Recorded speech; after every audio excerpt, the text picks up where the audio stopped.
penyebab nyeri pada persendian diakibatkan adanya penyakit. Salah satu penyakitnya adalah asam urat. Kok bisa ya? Mitosnya penyakit asam urat ini muncul akibat mengonsumsi jeroan yang berlebih. Benarkah? Nah, di segmen kali ini Dr. Wismandari, spesialis penyakit dalam, akan menjelaskan apa itu asam urat dan apa faktor pemicunya. Langsung saja yuk kita simak. Asam urat adalah merupakan suatu senyawa turunan dari purin, di mana purin itu adalah banyak dari makanan-makanan.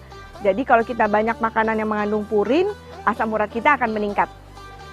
Asam urat harusnya dikeluarkan lewat ginjal. Kalau asam uratnya kebanyakan, jadinya tidak bisa dikeluarkan lewat ginjal, sehingga akhirnya menumpuk di dalam darah. Nah, yang berapa disebut menumpuk? Kalau di atas sekitar 6 atau 7. Kalau nanti angkanya mencapai 9 atau 10, berarti Anda sudah harus memerlukan obat. Tapi kalau masih antara 7 sampai 10, mungkin kita hanya memerlukan pengaturan dari dietnya saja.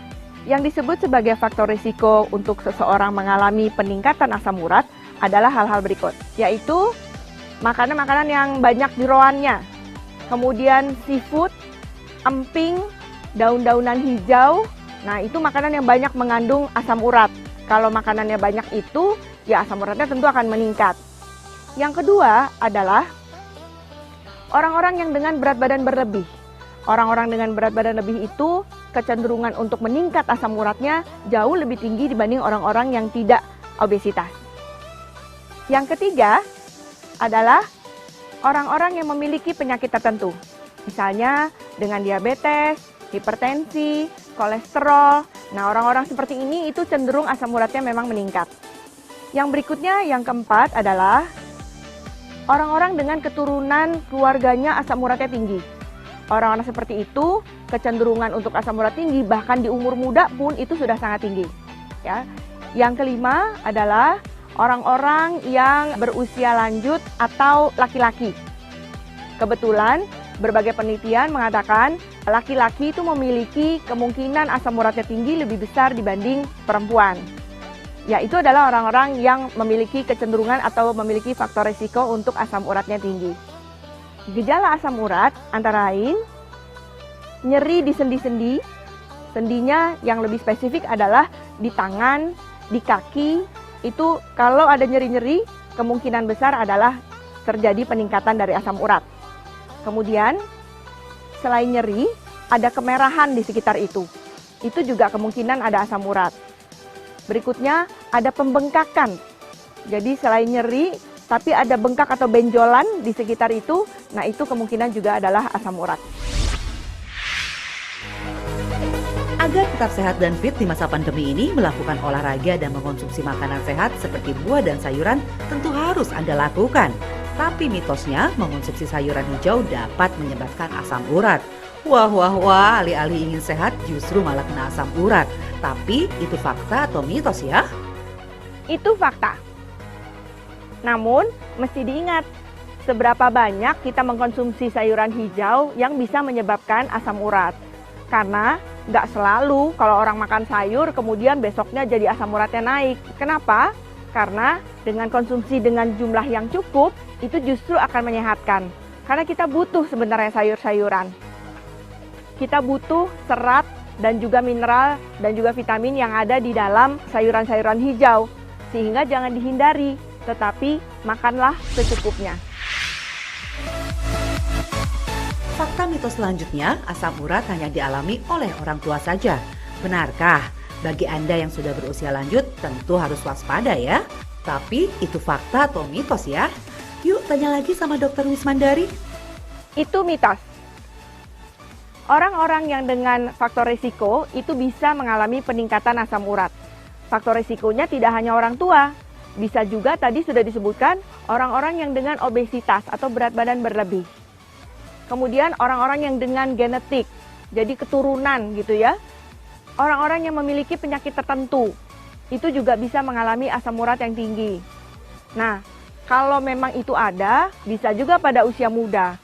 Padahal kita tahu pada usia muda selera makannya biasanya jauh lebih baik bahkan dibanding dengan yang usia lanjut. Sehingga banyak sekali sekarang ditemukan usia muda sudah mengalami peningkatan asam urat. Apalagi kalau orangnya dengan obesitas. Dan jangan lupa, sekarang yang muda-muda juga sudah banyak yang terkena hipertensi, kolesterol tinggi, dan juga dengan adanya diabetes. Nyeri pada bagian persendian tentu membuat Anda tidak nyaman ya. Terlebih aktivitas pun juga akan terganggu. Nyeri yang timbul dapat disebabkan akibat cedera yang didapat atau tanda dari sebuah penyakit serius. Salah satunya adalah asam urat. Karena mitosnya, nyeri atau pegal-pegal merupakan tanda dari asam urat. Benarkah itu fakta atau mitos ya? Itu mitos. Banyak sekali para pasien-pasien saya mengatakan setiap pegal atau terasa sakit di sendi-sendinya mengatakan bahwa mengidap asam urat. Padahal itu tidak selalu. Banyak sekali penyakit-penyakit rematik yang menyebabkan keluhan atau nyeri yang sama seperti yang dialami oleh para pasien-pasien kita ini. Salah satunya yang sering salah adalah jika nyerinya terutama di kaki. Kalau ada nyeri di kaki, itu sebenarnya banyak penyebabnya.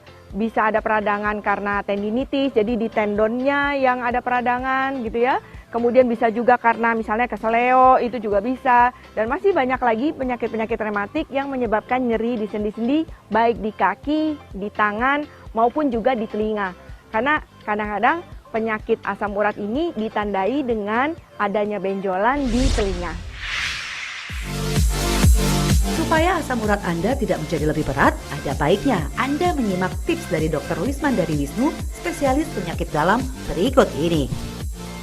Tips untuk Anda dalam rangka menghindari terkenanya penyakit asam urat adalah: pertama, hindari makanan yang mengandung purin tinggi, seperti jeroan. Jeroan itu sebisa mungkin Anda hindari dalam konsumsi sehari-harinya. Kemudian, makanan-makanan yang sayuran hijau. Sebenarnya itu bukan dihindari, tapi dibatasi, ya. Kemudian alkohol, karena alkohol juga sangat memudahkan terkena asam urat tinggi, jadi hindari sebisa mungkin. Kemudian makanan dengan daging-daging merah seperti sapi, kambing, bukan tidak boleh, tapi sangat dibatasi. Semakin berlebihan berat Anda, maka faktor resiko untuk peningkatan asam urat akan semakin tinggi. Berikutnya adalah, jika Anda memiliki keturunan asam urat, maka Anda betul-betul harus menjaga kondisi Anda supaya tidak sampai asam uratnya tinggi. Caranya yaitu dengan periksa secara berkala, lakukan hidup sehat, jauhi jeroan-jeroannya. Yang berikutnya, jika Anda memiliki kondisi-kondisi penyakit kronis seperti diabetes, kolesterol tinggi, dan juga hipertensi, usahakan ketiga penyakit ini dalam kondisi terkontrol dengan baik. Semakin tidak terkontrol penyakit Anda, maka peningkatan asam uratnya akan menjadi semakin mudah. Tips berikutnya adalah minum secukupnya. Usahakan air putih. Minum sekitar 2-3 liter. Jika Anda usia lanjut, minum 2 liter saja cukup. Tapi jika Anda masih muda, Anda boleh minum sampai sekitar 3 liter.